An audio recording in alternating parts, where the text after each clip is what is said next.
Hey, what's up everybody? I'm SuperSonicJB. I moved out of my old house and I'm now living the good life. With a bunch of monster girls. And believe me, every day here with them has been wonderful. Oh Mia, I'm home. Darling. Whoa! That's more like it. Easy! You're gonna break my bones! Mero, did you flood the house again? What makes you say that? Stop it! No! Ha! And I win again. Don't be upset, Lala. You don't need to lose your head over a game. Well, I thought it was funny. Stop it, ladies! You're hurting me so badly! Maybe this was a mistake. Let me ask you this. Have you ever looked at a snake before and thought to yourself, what if that snake had some huge melons on it? And that's the origin story of the anime Monster Musume. Monster Musume is an anime/manga series about a guy named Darling. Was his name Master? Or was it Boss? Or was it Frank? I don't know, man! Oh wait, his name is Kimihito Kurusu. Yeah, I knew that, and totally didn't completely forget what his name was. Anyways, Kimihito ends up taking in a bunch of monster girls into his home, and the girls all start to develop feelings for him, and try to sleep with him. Yeah, this anime is for adults, but believe it or not, it's not a hentai. What? Yep, that's right, it's a slice of life anime. With tons of fan service. My goodness! It's slipping up! It's much nicer if you warm me up. That's more like it. Wow! Thank you! Seriously, how is this not a hentai? Anyways, in the anime, Kimihito ends up accidentally taking part in a monster exchange program, which means he ends up getting sent a monster girl to come live with him. This girl is Mia, and she's a snake waifu. With a 26-foot long tail! How did she even enter the front door? As the anime goes on, Kimihito ends up meeting multiple other monster girls, and all of them come to live with him. However, it's apparently against the law for humans and monsters to have a romantic relationship, and if Kimihito romances any of them, Miss Smith in the exchange program will have him be arrested, and the monster girl will be transferred. Problem is, these monster girls are super clingy and all have romantic feelings for him. In fact, they love him a little too much. He nearly dies in every episode because the girls are so overly affectionate that they accidentally hurt him constantly. How he's still alive, I'll never know. Heck, even Miss Smith, who gave him Mia, doesn't even know how he's still alive! How are you not dead? I have no idea! Really though, even though this anime is pretty weird and fanservice-y, I actually really like it. The characters are pretty good, and it's really funny. The anime and manga became a big success too. And as per usual, when an anime becomes successful, it usually leads to a video game being made based on it. And so Monster Musume Fantastic Life was created. This is a mobile/PC game where you collect multiple monster girls and go on adventures with them. This game is a G123 game, meaning that it was made to be a free online browser game. Now, why am I even playing this game in the first place? Well, for one, I love the anime, and I did always think to myself, what if this was a video game? And the game's been advertised constantly in pop-up ads all over YouTube, so I thought I'd check out the game and see if it's any good, so let's check out Monster Musume Fantastic Life. I mean, is this really a fantastic life when you're almost dying every single day? Wow, this game's loading screen is moving pretty fast. Usually in these types of games, the loading screens take forever to get through. So the game starts off with a tutorial, like most normal games. Well, if you consider a game about lewd monster girls to be normal anyways. This character Floof appears and walks us through the basics of the game. Okay, first off, who the heck is this chick? There's no character named Floof in the anime, nor is there even a Ram girl in it. Also, for some weird reason, the text here is set to auto, which means it'll automatically move on to the next set of words after a bit. However, the text in this game moves so freaking fast that I literally don't have time to even read half of the dialogue here. Plus, even if you're quick enough to turn auto off, the next time more dialogue appears, it'll turn auto back on again. This is such an annoying feature, and can lead to you missing a lot of key info on the game's tutorial. Slow down, slow down! Heck, even if you click auto really quickly, it'll still just jump to the very next line of dialogue every time. I guess this game really wants to get through the tutorial as quickly as possible. So the first thing we learn about is the home mode. In this mode, you have multiple things you can do. You can collect rewards and items in the living room, such as bread, energy drinks, and crystals. Now, what are these used for? I honestly have no idea. The game doesn't do a very good job with the tutorial here. It doesn't explain things to the player very well. Here, take this! Okay, what am I supposed to do with this? And that's how you cook a meal for your monster girl! Wait, what? You can only date at nighttime! You're not making any sense right now. This tutorial is way too slow, we gotta speed it up! How is this even a tutorial? Then there's the kitchen. Here you can cook some meals for your monster girls. as long as you have the right ingredients. And you can get some ingredients by exploring, but more on that later. Also, who on earth let Mia in the kitchen? In the anime, her cooking's so bad, Kimihito almost dies every time he eats it, like, oh man, I can't wait to eat whatever this blurred out food is!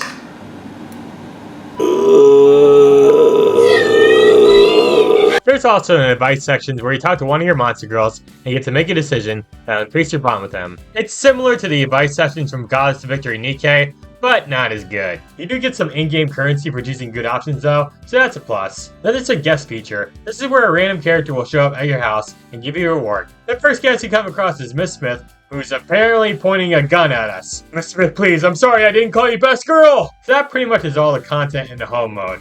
Or at least I think it is. I don't know, I got bored of the game after a while and couldn't be bothered to see if there was any other content there. At least you can upgrade your rooms in your house to look better. And sometimes you'll have some monster girls walking around, which is pretty cool. Anyways, enough about that. Let's talk about the next mode in the game, exploring. This is the main thing you'll be doing in this game.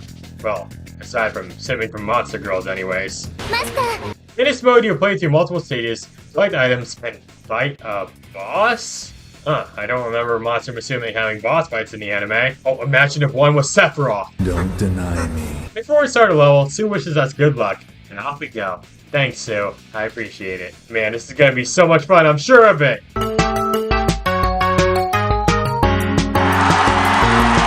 Wait. No. There's no way. Not again! This is just Isekai Demon Waifu gameplay AGAIN! Why? Why are there so many games out there that just copy and paste this terrible style gameplay? All you do here is click go and Kimihito will run forward and plow into some monster girls, killing them on the spot. Do this a few times and you'll win. Yeah, this is basically just Isekai Demon Waifu's horrid gameplay, but with a new coat of paint. This style gameplay has been repeated in so many of these cheaply made games, to the point where it's basically become its own genre. By the way, I'm not fully sure if Isekai Demon Waifu was the first game to start this terrible gameplay trend shown here. It's just the first game I played with this gameplay, so sorry if it made people upset. Also, there's an auto option here, which makes it so you don't have to even press go. Which I guess is nice, but this gameplay is already barely interactive, so it didn't really make that big of a difference. Like there's even a feature called Fast Travel. This lets you move way faster in each chapter and pretty much skip sitting through all the levels. Man, this game really doesn't want me to play it, huh? This feature can only be unlocked after you clear chapter 15 or reach VIP level 4, which can take a while. Also, yeah, even though these levels and bosses are divided into chapters, there's no story at all here, which honestly is the biggest missed opportunity this game has going for it. Having an interesting story involving Kimihito and the other monster girls could have made this game at least kinda decent. But nope, there's no story here. Also, the gameplay here involves Kimihito running forward and crashing into monster girls, which is weird because I thought he'd care for protecting monster girls, not killing them. Oh well, you win some, you lose some, right? As for the bosses, yeah, they all suck. It's literally the exact same gameplay, but the button says attack now, and the boss is in the middle of the screen. Just keep attacking using your monster girls until the boss runs out of health and you win. You can die in these fights, but you'll usually have plenty of resources that you can use to revive yourself. Also, these boss battles can be played in auto too, because like I said earlier, this game really doesn't want me to play it. That's all I really have to say about exploring this game. It's boring, repetitive, and having no story here is dumb. Alright, now let's talk about something more interesting. Collecting monster girls. Under the Ally tab, you'll find several monster girls that you can own or may obtain. You can unlock a variety of monster girls by finishing chapters in the Explorer mode, or by completing certain objectives, like reaching a certain level or completing a task. Here's one major issue though. A lot of these girls are locked behind a paywall, and you all know me, I can't stand spending money in free-to-play games.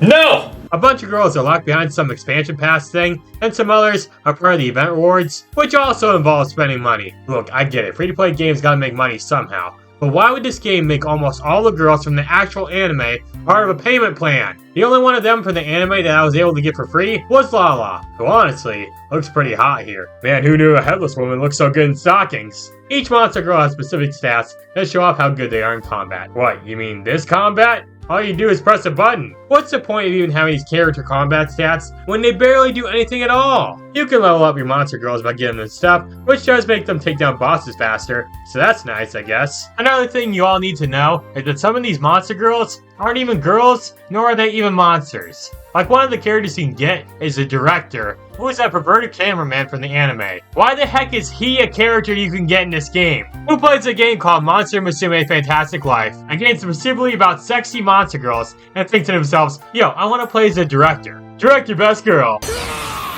Then there's this mode called Girl. It looked like Girl! This is a mode where you'll have different monster girls compared to the ones from the Ally tab. You don't really do much here besides give gifts to the girls and go on random dates with them. And don't get your hopes up because these random dates aren't really that good. Or are they? Because whoa, look at this! Wait, who's that chick? I thought I was dating her. Yeah, every time they go on a random date, this scene plays out where the succubus plays Sonic Unleashed with you. Yeah, that's definitely what's happening here. And yes, no matter what girl you go on a date with, this same exact succubus scene will always play. What, did my girl Marrow transform or something? That felt so good. I wish I could say the same thing about this game. Oh! Anyways, there's also this other mode called Snowball. That's not how you spell snow. Wow, this game's already crap. Now it has grammar issues. That automatically drops it from a 2 out of 10 to 1.9367214. Anyways, in this mode, you have pretty much most of the modes we've already talked about placed here. Yeah, most of these modes can just be opened up from the home menu, like the girl tab, so this place is pretty much pointless. Oh, but there is a hot spring option here. Thank God I never unlocked it because I can't stand hot spring scenes in these anime games. There's also a farm option where you can raise some farm monster girls or something.